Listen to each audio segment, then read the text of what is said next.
you're experiencing the cloud save error 2026 in Cyberpunk 2077, follow these steps to resolve the issue and ensure your game saves properly.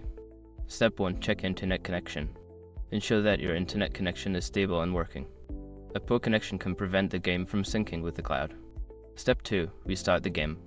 Close Cyberpunk 2077 completely and restart it. This can refresh the connection to the cloud service and may resolve temporary issues. Step 3. Verify game files. If you're playing on a platform like Steam or GOG, use the built-in feature to verify the integrity of the game files. This can fix any corrupted files that may be causing the error. Step 4. Update the game.